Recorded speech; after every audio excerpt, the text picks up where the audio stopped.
Dating apps are built for corporate incentives. It is not always a very good thing to be viral. किसी का cringe, किसी का aesthetic है.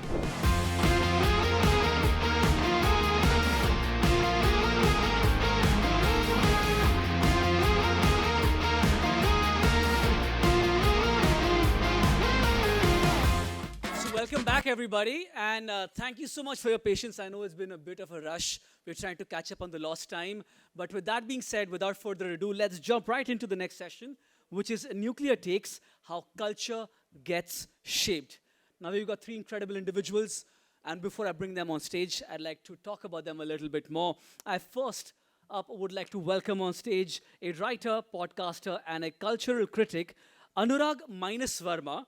He is the author of the great Indian Brain Rot, Love, Lies and Algorithms in Digital India, Bloomsbury 2025, and the creator of the Anurag Minus Verma podcast as well, known for its sharp, satirical conversations on culture, politics, and the internet. Let's give it up for Anurag in the house! Joining Anurag is another individual whose writing on India's young people and internet culture has appeared in Vogue, Vice, BuzzFeed, The Hindu, and much more. And many of her works on cultural commentary and video essays are breaking down pop culture and internet, routinely getting lakhs and lakhs of views. Ladies and gentlemen, let's give it up for Ria Chopra! Dosto, come on, let's give it up for Ria Chopra! Thank you, friends. That's the energy at IFP as year on year. Joining them in conversation is a writer, editor, and publisher. He publishes some of the finest Indian fiction and non-fiction at Bloomsbury, India. He's previously been a Penguin Random House India, Raleigh Books, and Oxford University Press writer. Let's give it up for Chirag Thakkar. Over to you, sir.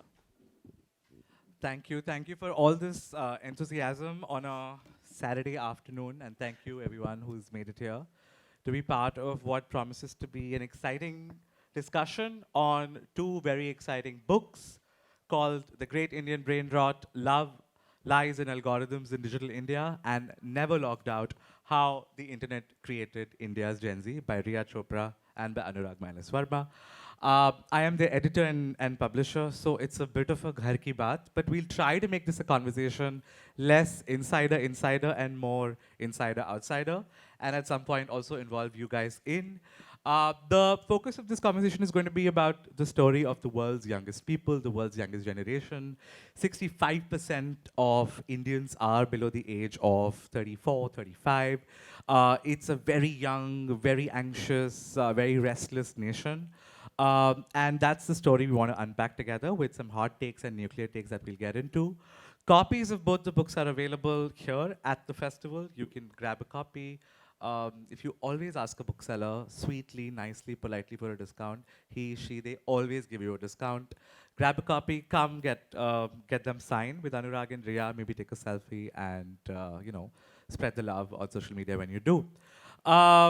Do you guys want to get us started very quickly before we get into the nuclear takes about what are your books about and what is the story each of you want to tackle in your books individually, and then we'll get into the hot takes format, shall we? My book is mostly the study of internet, but it's not from the technological point of view.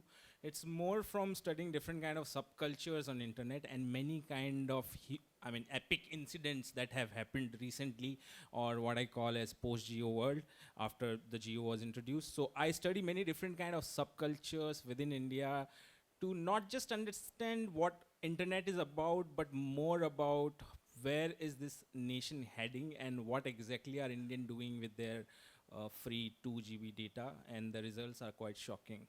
So this one, Geo made data freely available for what, a year for everybody? Now I think it's expensive again. Now, yeah, and obviously that's a very great campaign, right? When you want to launch a new product, a new service, you give it to people for free. My podcast was also free now. For It's free, member only. yes. Do consider subscribing to the Anurag Minus Verma podcast while you're at it. But, give people things for free for a year, and then you've got all of India. In India, we forgot about Tier 2 India, Tier 3 India, villages, rural India, that, our governments, people who we've elected, our representatives didn't really care about. or everybody then got access. Geo made it possible for everybody to have a voice, everybody to be visible, everybody to be seen, which is also what led to creators. It's what led to a whole bunch of people making their own accounts, going viral. And a lot of this is in Anurag's book, The Great Indian Brain Rot. Ria, what's your book about? I can see a lot of young people in the audience, under 35, under 30. This stage is majority over 30, but the audience Shade. um, my book is about our generation, a generation that underwent identity formation on and with the internet.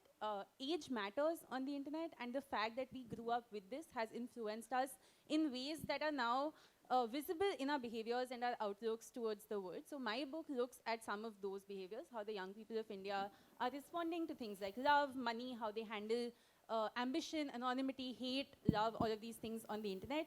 It's very personal because this is also my story, but it's also our story and a larger generational story of how young people deal with something this large, a force this large impacting them. Equally relate to what Anurag said. My book is also not a technological book. It's not a business book. It's a human story, first and foremost. And it's woven with research, trivia, rabbit holes, random stuff thrown in that Chirag had to But I wade also have a through. question regarding this. Is it blissful to be anonymous online, or is the anonymity online is a myth? I think anonymity online can be useful. Specifically, we've seen it in cases of oppressed groups or groups that aren't able to live their fullest life and their identity offline. Queer people, people who belong to marginalized groups, who find an identity for Also themselves. trolls. Exactly. Like there's a negative side to it as well, because I think it unleashes a lot of the worst of human behavior on it. I have a chapter in my book about Ask FM. How many of you are familiar with Ask FM? Okay, a few. I think for this specific group of people, it was a very important moment in time. And I've used that as a small example of what anonymity on the internet can do to you. So I have that. I've used a lot of real life examples that all of us have gone through. Part of the book. Yeah. Fantastic. So now let's get into the nuclear takes and involve some of y'all. Let's start with dating apps, love, relationships, things like that. How many of y'all have been on a dating app, are on a dating app, have considered being on a dating app with a show of hands? Yes, like a guess. So our first hot Actually, take for it the became day. cool again after Zohran Mamdani. Zoran Hamdani found his gorgeous, stunning, talented, beautiful partner on Hinge, was it? Right. So our first hot take, proposed by Ria, is dating apps are actually bad. They're bad for you. Ria, floor is yours. I think dating apps promised a very utopian, multiple promises that were very utopian in terms of revolutionizing love, making it very progressive for you to be able to find people that you wouldn't otherwise meet, and they promised that you would find the love of your life, and they've done none of those things. Dating apps are built to not help their users. They're built for corporate incentives, corporate profits. Every time a successful couple is made on a dating app, the app loses 2 users. And they don't want that to happen. They're not made to be They want you depleted. to be on the app cons. Exactly, They don't want forever. you to meet the love of your Forever. life. I also think progressivism encouraged by dating apps is a myth. We are already seeing the harms of hookup culture, or the fact that easy access to people that you can hook up with can cause a warping of social relationships. But I'd go so far ahead and say that while there are a few outlying examples of dating apps actually leading to genuinely good matches, a vast, overwhelming majority of users are not happy with how apps are working because they're not working for you. Anurag, do you have a rebuttal or a take on this? I- Are dating I- apps bad? I don't know actually. I'm not on apps, so I have a very limited knowledge about it. But obviously, there is a sense of illusion of many options, illusion of companionship. So there can be some kind of unsatisfaction because you think the next big thing is waiting for you. So maybe like you look at your partner, you feel like swipe left, swipe right. Maybe I find someone. So that this can happen. So, but what I have knowledge about is the life before dating apps. So I don't think that era was any good. In fact, love was in India was I should say a taboo kind of a thing. And in fact in this book I also mentioned that how once my cafe where I was celebrating Valentine's Day, I think around 15 16 years ago, so it was You must attacked. have been how old then? I think 22 or something. You were like on a date. Huh? And where kind was of this? Jaipur. In Jaipur. Huh? So I think that so that cafe was attacked by some dull some. A dal, yes, a dal we are all familiar with. Like I want to keep it. Not Like, the I don't want to lake. get into. I don't Some want to. dal. I don't want to get into controversy. Yes, So yes, sir. yeah, I'll keep it. I'll keep we all people know guessing about it. So it was some dal. So which attacked it, and it was very regular thing, like to attack people. On Valentine's or Day. sometime they would ask you to tie rakhi.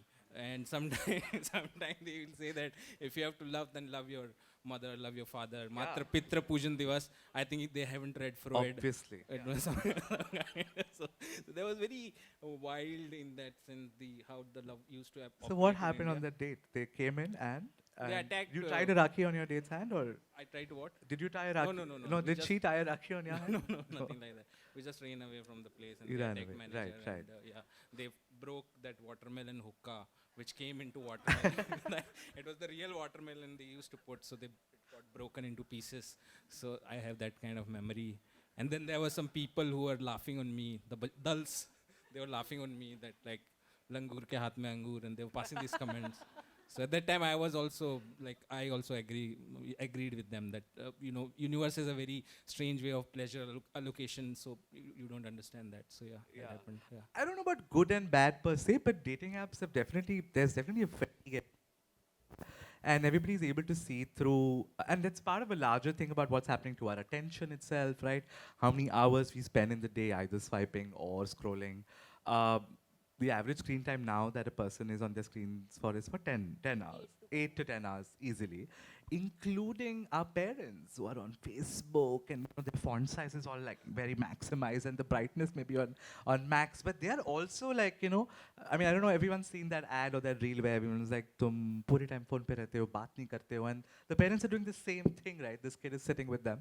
So it's not just a thing which Gen Z or millennials are dealing with. So there's definitely fatigue, screen fatigue, right? There's brain rot.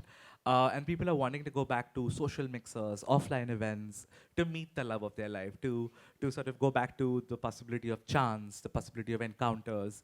There's that happening. And of course, big tech is big tech. So dating apps are owned by big tech oligarchies. But my question about is that if we remove dating app, then how do people meet in a place like India where there are no social event as such?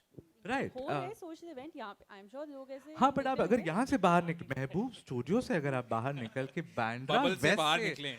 बाहर निकल के आप हिंदुस्तान की गली गांव College. देहात जाएं, then I don't know if interfaith lovers will be as free to meet at the cafe, or somebody who's in the closet still will be as free as one hopes to meet someone offline, right? Maybe the anonymity in that case actually might benefit the same person. Even The app might benefit the Even same. 10, 20, 12 years ago, it was very difficult to check in inside the hotel.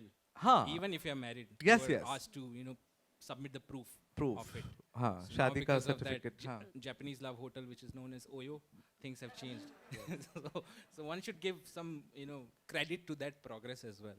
Right. But I do think that while dating apps can help people meet, specifically people from like groups like this, it doesn't necessarily serve as encouraging of that kind of relationship. Like you can meet on a dating app, but if society still won't accept you, you can be out on a date and face the same harassment that you would otherwise face. Your Yeah. parents would still not accept your partner as they would have otherwise Yeah, done. yeah. So they don't solve, like, mila diya aapko, हाँ. okay, I'm happy for them, but it doesn't solve the larger problem of love that exists. There is a larger problem of love, no? Right? What is this? What are loveless loners on the internet? What do their lives look like? I mean, you have to Anurag read the knows. Title of the Anurag's title chapter. to read. From But personal I was experience just he's written. talking about this, that even Shadi.com now have the same format of Tinder. It is swipe left, swipe right. It also has the same what you call infrastructure, UI UX. That whole thing is very much similar in that. So that's why I call Tinder as That's why I call Shadi.com as Tinder with Gangajal. So it's more sanskari version of that. So, but All the right. process is pretty much similar. in Time that as for well. another hot take by Anurag, in fact. Virality is not success, right? Your favorite influencers and how viral they go is not a measure of success. In fact, it is a side effect. Tell us more. Sometime I think there are many people who went viral, and then they go into that Sisyphean task of doing the same activity again and again. So I was talking about that particularly, that it is not always a very good thing to be viral. So maybe you can talk about that. I actually agree with that, but I think for a lot of people, virality means success today. And now, coming from a place of having built a sustained internet presence, we're able to say कि oh, ये नहीं success होता है, like you should be aiming for someone else. But there are a lot of young creators today जिनके लिए viral जाना ही success होता है. आपके book में examples हैं. Your Puneet Superstar, I think, is someone that you've profiled in detail, but so many other people whose goal stays viral, and then one viral moment to next is their success trajectory. And I mean, it makes you money, at least for a little while it does. So who are we to? Like you have to consistently produce content and create an audience for yourself. It's work. That is more important than just going viral in one video. Can I two video. add to that hot take? मेरे को अभी thought आया. I think going viral is a little scary sometimes. it is. Yeah, oh God, when your reel goes outside the intended audience, which any viral thing does, you're scared for what you'll get. Like there's a random throwaway joke if you've made like a political joke or a random joke that only your audience was supposed to get.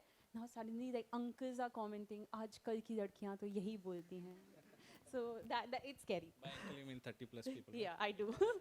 Did you notice that Chirag and Anurag asked for the chairs on stage to be changed? अब हमारी उम्र हो गया, हमको stool वूल पे नहीं बैठना है. It's very uncomfortable. Because old As people millennials, can't we now want to sit lounge above back. there. We're perennially dealing with lower back pain. Millennials backless. dealing with lower back pain. Show of hands. There you go. I have some support. Thank you. ये Gen Z समझते नहीं है that we need our back support, but maybe you'll get there when you get to the other side.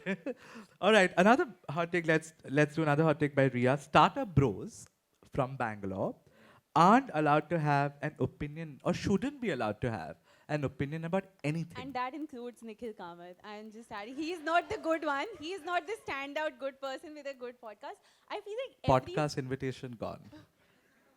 everyone in Bangalore... Gone to Modi ji. Elon Musk now. Everyone in Bangalore startup circles is so removed from reality. पैसे कैसे कमाने हैं and उन पैसों का क्या करना है seems to be the extent of their participation with society. Why then should we care about what they think about society? And they're the ones who will start a new podcast every Sunday also, which I despise. And I said bros because I feel like the women still have interesting things to say, but the men are just same person in different fonts. But the manosphere of the tech bro startup people, they are in some other parallel reality. I don't think they're living the same life like us. Clearly, there's... I think most of the rich people are like that in general. So right. yeah. So all rich people... most of of them are like name many of them because they are our neighbors right now. But yeah. Right. No. Rich people, we have to be friends with rich people, use the rich, maybe not eat the rich on a day if you feel. Okay, another fun hot take we have is Rich people's food. You have a hot take that you gave us, which is that offline line is just as toxic as online life, and online life is just as... I would say. Like Yeah? for example, in society like India, there is a lot of toxicity within families, outside of the family. So I think you may face that toxic culture when you are living in India. So offline world in that sense is not as rosy as people say that कि मैंने 10 दिन internet छोड़ दिया, अभी सुनो मैंने क्या किया, या फिर 20 दिन छोड़ दिया. That smugness of quitter is there. Like the person who quits and then says यार तुम क्या कर रहे हो, doom scrolling करते हो, 20 दिन बाद वो वापस आ जाता है. So I'm more talking about that smugness of quitter, that it is a very overstated thing. Yeah. Agreed on that. And this smugness thing is horrible. I feel like some people do need to get offline and need to like touch grass. Then some people Which also... grass? But some people also need to get more online because they're so zoned out of what is actually happening. Both are equally important and both are equally It happens toxic. like, for example, whenever I meet people from Twitter, my friends from Twitter, so they always talk about ये वाला account ने मुझे ये बोला, इसने ये बोला. They are totally online. उसने मुझे retweet नहीं हाँ, किया. इसने ये किया. So their world exists within that Twitter sphere. आज इसने ये बोला, मैंने ये take दिया. So I think that is also a big issue, I would say. Right. Which I think is a lot on Twitter at least. At least some of my friends are like that.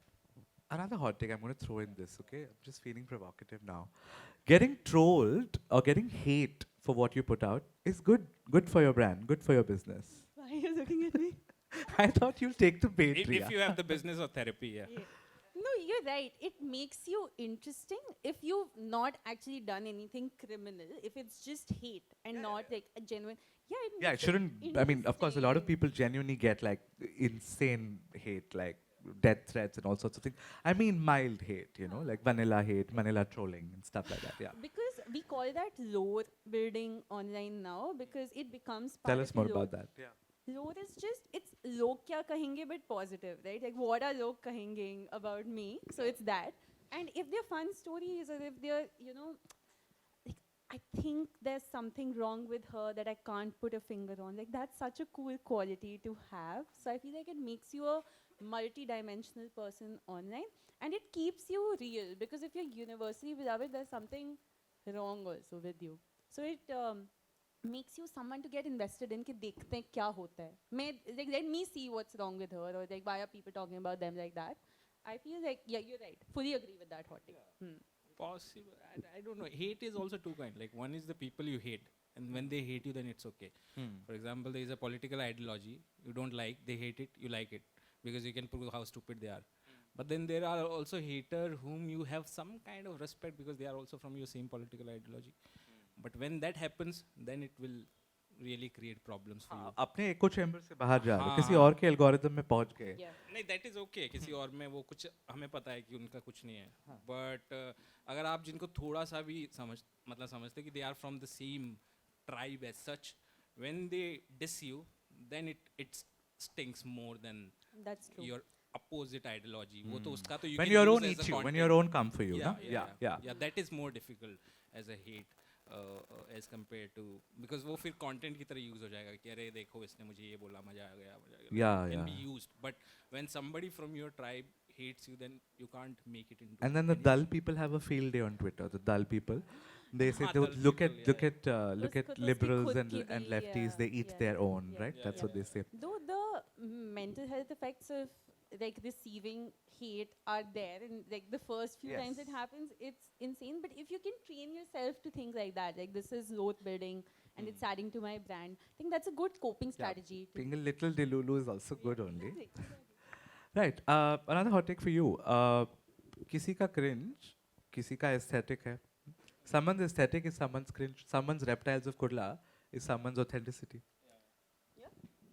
like I agree with This is that. not an endorsement of reptiles of Kurla. Right. no I agree like what is the question So yeah, so tell us more. If this were to be unpacked, how would we look at this? I What mean- gets called cringe? What gets called I mean, aesthetic? it also changes. Like initially, whatever was called cringe in 2021, 2020, when I also wrote one article about the cringe culture and everything. This was for the So print, no? For the print, and it. So at that time, the culture was very sanitized and everything, and people thought that cringe वाले लोग हैं वो इस तरह से होते हैं, हम ऐसे होते हैं. But I think after a point, the algorithm also tweaked a little, and new kind of influencer like came. Like for example, I also give example of. Okay, I won't name it. There are many influencers who came in, and then a new discourse came in that being cringe is being free. I'm cringe, I'm free. So cringe then became like talking to your authentic self. So that discourse has arrived. Now everybody wants to be cringe and they are not ashamed of it. So I think culture has also shifted. But initially the cringe has its roots in the classism and the casteism, I would say, in the Indian society, which I think slowly the same culture has been appropriated by the privileged. I have a hot take. Go for it. And I mean, how much time do we have? It says time's up, very scary font. But I think we have if someone from the team can come whisper in our ears. okay Yeah. this is about Bombay people and Bombay Oh, influencers. please go for the jugular. Go for the jugular. I think sometimes Bombay influencers will slip in Hindi words in their reels to sound relatable and to sound like of the masses, even though हाँ they हाँ दिल्ली में are सिर्फ from Urdu बोलते हैं ना. हाँ. yeah, and you can tell when they're doing that. Like you can tell when someone's faking the Hindi to be like, मैं तुम जैसी ही हूँ, like that. Sort of. चलता है. If someone during Q&A wants to give her a rebuttal, please come defend yourselves. I mean, we can go on with the hot takes, but we want to involve you all in. So if there's a volunteer around with a mic, perhaps we'll take some questions or your hot takes. newsy, thoughty, feeling gay, whatever you want to share. Tell us Please. your hot takes, we'll judge them. Yeah, yeah. We can rate them. You can also rate our hot takes. Yes, a mic's just coming. Can we please have a mic? IFP team, hello. Yeah, thank you.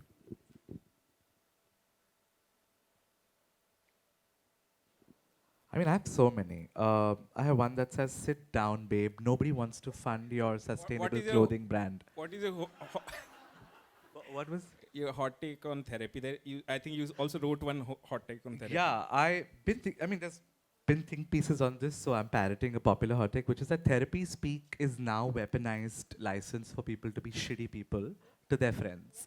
Hi. Yes, of course, of course.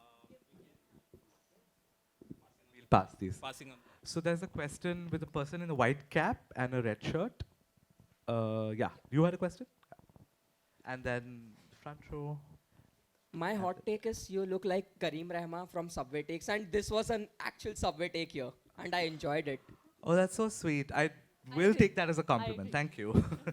Okay, we have person in the white shirt in row 2.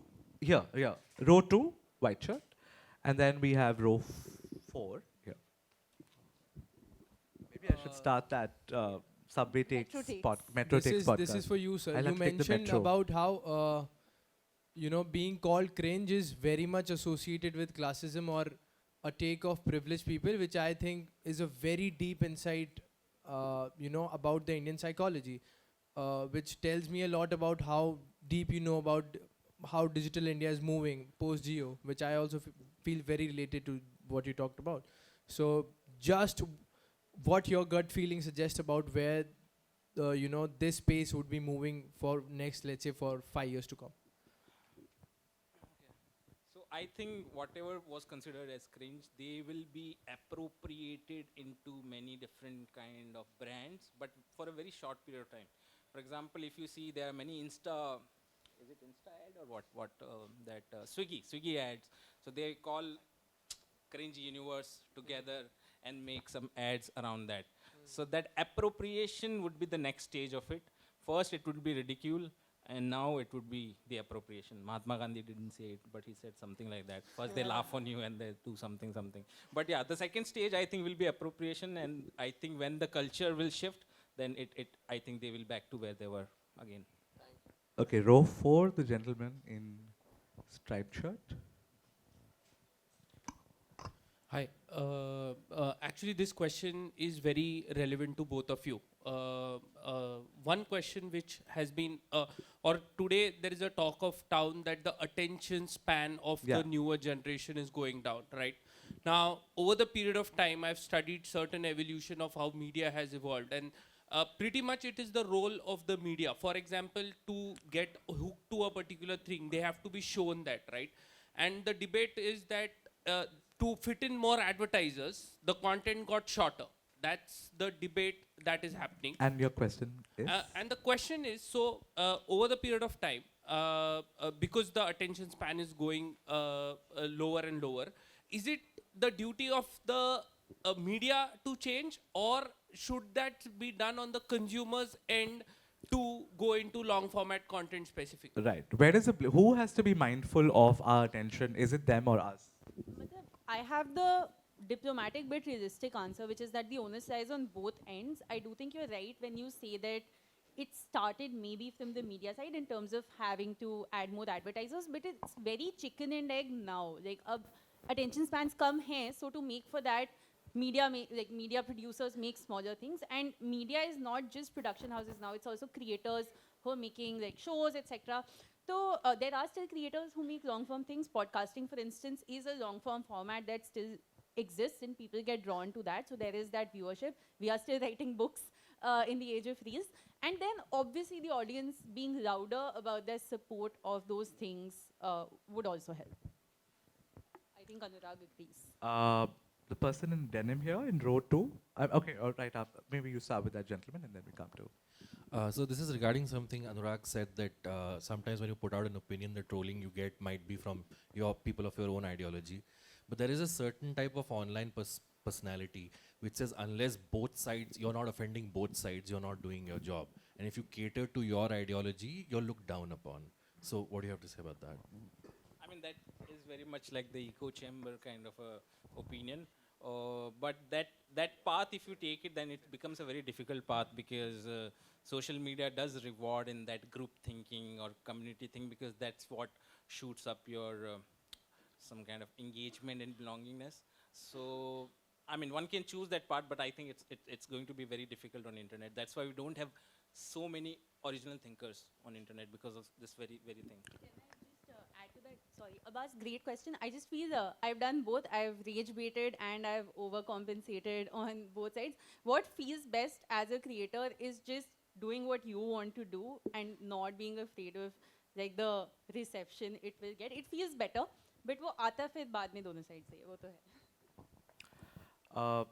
Row 2, and we'll take one question after you, because that's about the time we have. The time's running out. But we're here. We're going to hang out with you. So if any of you didn't get to ask a question or share a hot take, just come find us and chat with us IRL offline. Yeah. Hello, I'm Devki. I feel LGBTQ plus movement is actually negative for the acceptance that it doesn't receive. They should instead go for everyone should just love whoever they want without getting questioned about it. That's interesting. And Without there being different gender labels to everything. that's very interesting. But I guess each person has a different view on this. I don't think we want to sort of necessarily question people's own idea of their self and how they want to identify and whatever, you know, is their flavor of the day or what they feel is core to their identity. You might think it's a passing phase or something like that. Right? So I think we don't want to mess with what people's idea of their self is.